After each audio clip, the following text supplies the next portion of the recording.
holidays. Today is the day after Christmas, and I wanted to show you some of the really amazing books that my lovely husband Max gifted me for Christmas. Alright, so first up, I think we're going to start with Anathema by Carrie Lake. This is a fantasy novel with a little bit of horror mixed into it. Now, I'm not exactly a horror fan, but I want to do something different. This year, or for 2026, I might still finish this one in 2025. I'm not sure. I'm not going to pressure myself either.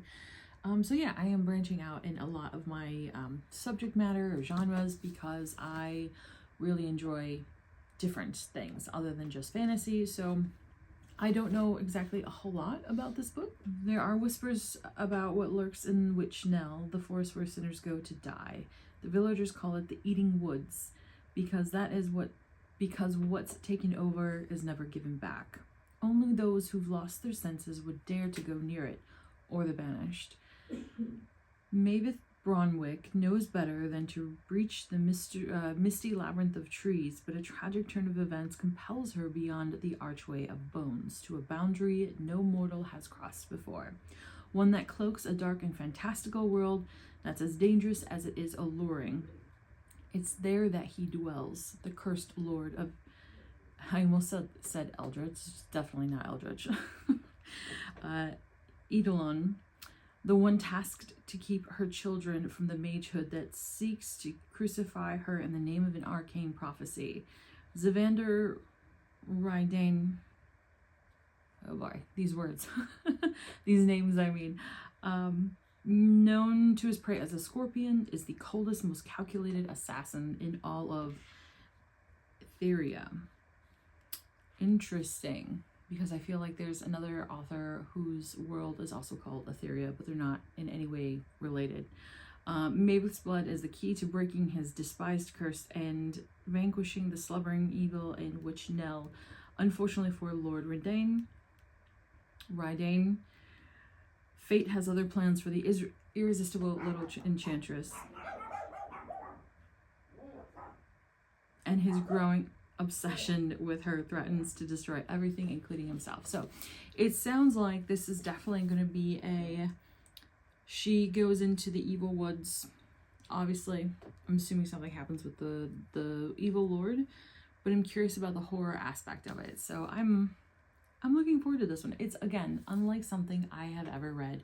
I have not read anything by Carrie Lake. I know this book has been super popular in the last couple years in the romantasy realm, which of course I'm very new to, so we'll give it a go. So yay. So as I was mentioning earlier, of course I started revealing a lot of the style books that I have read in the fantasy genre, high fantasy, epics, as well as the romantasy genre. I'm also a huge fan of classic English literature as well as like fine arts. So I love history. I love medieval history, and that is where the Mabinogion comes from. So this is like a series of medieval folk here. Drawing on the myth, folklore, and history, the stories of the Mabinogion passed through the generations of storytellers before they were written down in the 13th century. Set in dual realms of the forests and valleys of Wales and a shadowy otherworld, the tales are permeated by a dreamlike atmosphere.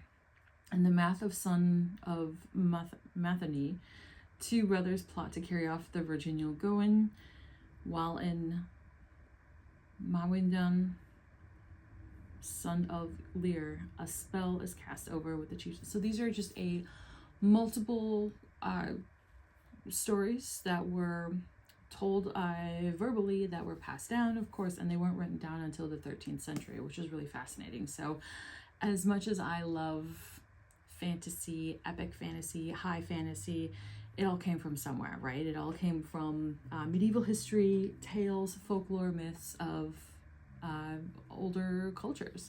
So I really enjoy reading particularly stuff and folklore and whatnot from the medieval ages in Europe, Western Europe, I shall say, as well as some Far East stories, but those I don't come by very often. So I'm really, really looking forward to reading this. This is actually recommended to me when I was in college. I studied medieval history as well as art history and fine arts in general.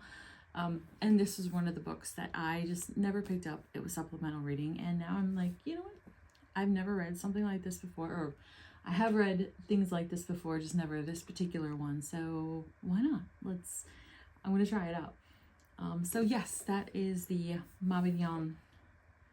That's my French from high school coming out. I believe it's called the Mabinogion. Mabinogion? Maybe it's Mabinogion. Definitely gonna have to Google how it is pronounced.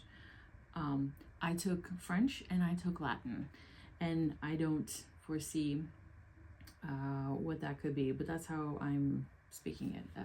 But anyways, I'll look it up. So yes, super excited on this one.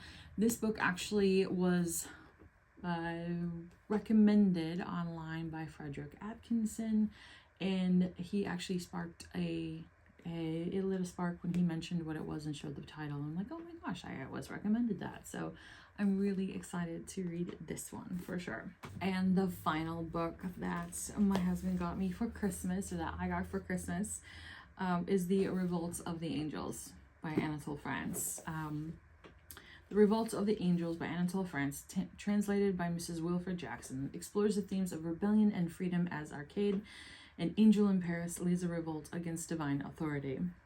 The novel delves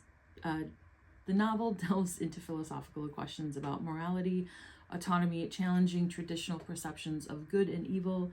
France's lyrical prose and rich symbolism invite readers to ponder the complexities of truth and human condition. Yes, it has been a very long time since I have read something more philosophical. I will say, and I'm really into, what would be this most similar? I wouldn't call it metaphysics. I'm not sure. But yeah, this was this was another recommended book for me. So I am really looking forward to delving into this one. I feel the print is interesting. This is not a large print book, but the back is quite large. I love the cover of this edition. That's why I wanted it. But it's interesting how close the words are printed to the edges of the page. Not complaining, just stating. Maybe it's something that I had to keep like word count low or something, or page count low. This is, I feel, more of an independent published book, just based on, oh, yes, it is. And the crazy thing is, it was made in the US in Moni, Illinois. So this is like, Moni is maybe 25 minutes from me right now. So this is not the only book that I have purchased that happened to be printed, made here in the US, down in Moni. There's a big publisher printing house down there, and I believe it's just for independent stuff. So how exciting. This book is literally 20 days old. Oh, that is so cool. So yes, these are the 3 amazing books that I got for Christmas. So this was also a very bookish Christmas for me. Again, I have allowed myself to really get into reading again, and also to purchase the physical copies of books, which I really, really love. And so I've amassed a smaller collection, and therefore I built my library that you see behind me. So now it's a big thing, or a theme this year for Christmas that everyone gifted me was books and book stuff, which I'm super, super excited about. And I wanted to show you a couple of bookish things that I also got for Christmas.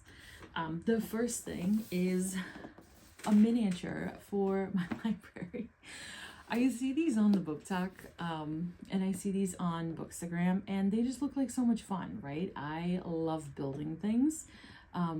I remember going to the School of the Art Institute of Chicago, or Art Institute of Chicago, and I remember seeing all the miniatures down in the lower levels of the museum, which is really fun. And now you can actually build your own book nooks, they're called, and then you just slide them into your library. So I think I saved, or I liked a whole bunch of them, and I kept showing them to my husband, and he just decided to get me this on a whim, and he did so good. I love it. It's this little library. It's so fun.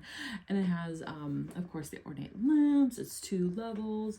I love the easel. So what's really funny is I have a huge floor easel. Actually, it's sadly in storage in our garage, but it is coming out this year, and I love how it's this miniature has a small easel in it too. So perhaps I will bring my real easel out when the weather gets a little bit warm, and do a little bit of painting in plein air. But I have never built one of these before, but I'm pretty good at building things. And I believe, there's 217 pieces, and I hope it comes with glue because I don't have glue. We have sticky tack, we have all kinds of nails, all kinds of anchors and screws that you can imagine, but I don't have glue in this house. So yeah, I'll figure it out. We'll get there. So yeah, I'm really excited to put this one together. All right, and to see this other one, it's actually on my shelf already. I have a library book counter. Yes, Cassandra's library. I love this thing. It is so cool. And I have seen it on a couple other influencers' pages, and I think they're so much fun. It's silly. It's innocent fun, and I just love how it looks here on the black shelf. As well as right next to it, my mother-in-law gave me these amazing bookends. They're little owls, and they look like aged bronze. So as you can see, it's got a little heft to them, and it has this beautiful like antique gold sheen on it. I love it. It's so cool, and I think they look really, really good together. Of course, as I'm filling up my library, it's still a little bit light. I've got a lot of my heavier stuff down here. And of course, as I'm filling things up, I will go ahead and like rest these little guys against a proper book. And that's it, guys. I did get a couple other things for Christmas, but they're not exactly bookish related, so I'm not going to be showing those here. But yeah, it was so much fun. Everyone told me like, hey, we're just getting you bookish things for Christmas, and I was so surprised, and it was so much fun. Decorating and kind of like getting things all up on the shelves and whatnot, all of the bookish things. So it was an amazing Christmas, and I'm really excited and happy to read these books, let you know what I think of them, as well as put together this little guy. Like, how cool is this? Or it'll be like one of those watch Cass get really mad videos, which is highly possible. I don't know. I'm not gonna go one way or another on this, but I am looking forward to putting it together. Thank you so much for watching. I hope you had an amazing Christmas and Happy New Year. I'll see you next time. Bye.